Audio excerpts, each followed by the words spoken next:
Welcome to the recap of the match between Astralis and Fnatic on Mirage of the ESL Pro League Season 4. Fnatic opened with a T-fault in their T-pistol and were able to trade Device, who made an offensive play of short B to top mid. The ensuing A-split from the Swedish side found no success as Kjærby delivered the gorgeous one-taps. The attackers went with the standard second round force buy and tried the luck at a short B push. Device and Zipex held off the push with 2 frags each, and Astralis won the round with 4 alive. The consequential eco by the Swedes was no threat to the defense, who again survived with 4. In the first gun round, Fnatic held a passive default, which would not amount to much, as Astralis had the same passive mentality on their CT setup. The Swedes took late control of mid to support their A-take through connector. The timings on the grenade seemed off, and the Danes quickly turned the round into a 3 vs 1 for Lekr.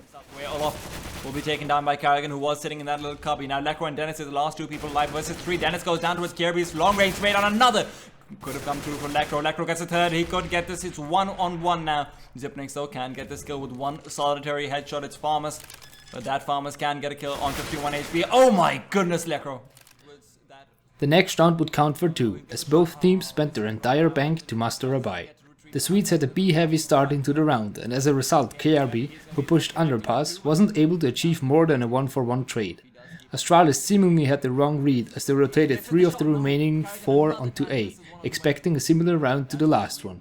Fnatic, however, stuck with their B intent, and a quick trade onto the side meant a 3 vs 3 afterplant. As much as the Danes let the round slip out of their hands, the attackers made the same mistake and gave up a round that should have been theirs. And it will be twisted. Oh, that flick! Absolutely ridiculous! And he goes down to Carrigan. Olaf is left alone in a 1v2. He's done this countless times. Can he do this again? Looking up perhaps, he sees where Device is. Gets one, could get the second. It's a 1-on-1, but Carrigan a bit too quick with that M4. And he does have the kit to be able to get the defuse in time. And Astralis do in the end get the reset. The errors didn't stop, as Fnatic went on to win a ridiculous eco round, having only upgraded their pistols. The defenders opted to play close on A, which gave the Swedes the opportunity for some crisp headshots, and this opening was all that was needed for them.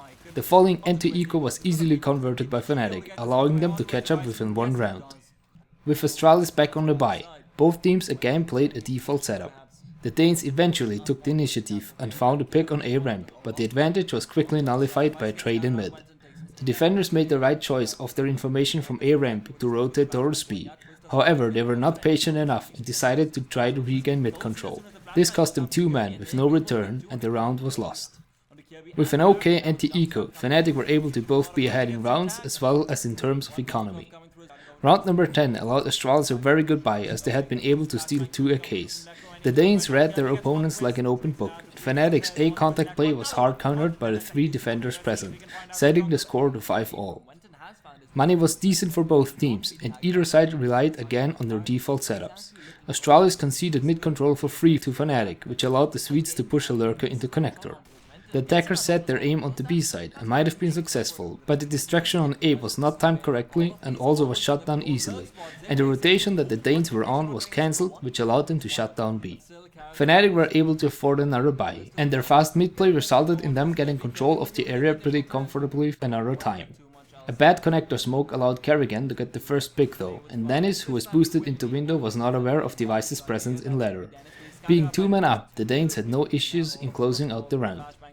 As Astralis had been able to string together 3 rounds, they secured their economy for the rest of the half, making short work of the ecoing Swedes.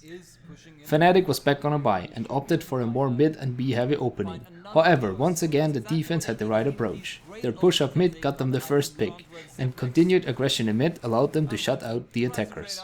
The Swedish side was just about able to buy into the last round, lacking the proper amount of grenades. Even though Astralis lost Kjærby in mid, the lack of agility on Fnatic's side allowed the Danes to find all the frags, closing the half 10-5 in their favor. If it hadn't been for some dumb round losses, especially against pistols only, the Danes might have had all the rounds on their side in the first half. This way though, Fnatic still had a lifeline in the game. Astralis tried the luck with a mid push on the pistol round, however their advance through connector was stopped cold as Twist held his position in jungle with a nice 3k. The subsequent anti-eco rounds were no big task for Fnatic, and they brought the score closer to 8-10. Back on the buy, the Danes set up the round for an A-split, foregoing B apartment's control. Fnatic was able to push the area, confirming the incoming attack. What ensued was an exchange of people getting caught out. Eventually, the Swedes came out on top in a 3 vs 3 retake. However, this round could have easily been decided much sooner by either team. The attackers were still convinced of their A play, but a dry push onto the side without smokes allowed Fnatic to take the round without too much struggle, evening the score to 10-all, and as Astralis just was shy of real guns, the Swedes held off the semi by just fine, once again taking the lead. Both teams stuck with the default play the coming round. However, some ramp aggression turned the round into 4 vs 4. The Danes ended up pushing the B side, and the trade secured them a chance to fight for the round in a 2 vs 2 after plan. Over towards Van area, he is going to be able to see where they're coming from. Wenton gets one, and now Dennis might be able to get the second one as they are going forward towards Kirby. Kirby is in a 1v1 now after taking down one. Dennis is peeking the correct area with Kirby behind the benches. Dennis does have 2 flashbangs, but doesn't quite want to work with them. Kirby sees him though, and Kirby will be able to go for this kill. Yes, he can. At 11-all, an important round was on the way, as both teams depleted their bank entirely. Astralis took a slow approach, probing for opportunities for a pick, and indeed Device was successful on A. The Danes found another frag on the side, and had the round in their hands with a 5 vs 3 advantage if it hadn't been for Lacro. Rotating in from B, he decimated the attackers out of jungle with a crisp 3k, and the train was derailed for Astralis. The Danish side realized that money was still tight for Fnatic and forced up. However, the relatively dry Ego was held off well by the defenders. Win 1, win 2, as the attackers had to eco and the Swedes were now 1 round away from match point. Astralis once more relied on a slow and steady default, and their mid play resulted in a 1-for-1 trade. In the 4 vs 4, they turned to A and were able to find the frags necessary to allow a plant. However, they were just not able to hold it against their opposition. The Swedes were now on match point, but Astralis still had some left in the tank.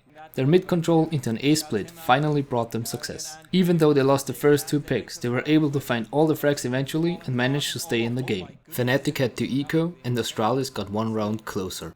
The Danes went with their tried and tested default mid take, however Debris lost his life to Olaf by peeking before the window smoke bloomed. 1 man down, Astralis had no luck, and 1 by 1 Fnatic found all of their opponents and secured the 16-13 win. Astralis really was punished by the slow start and the errors that were made early in the game. Fnatic hadn't had to be asked twice and took advantage.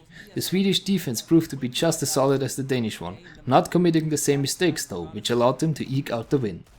Thank you for watching CS Recap.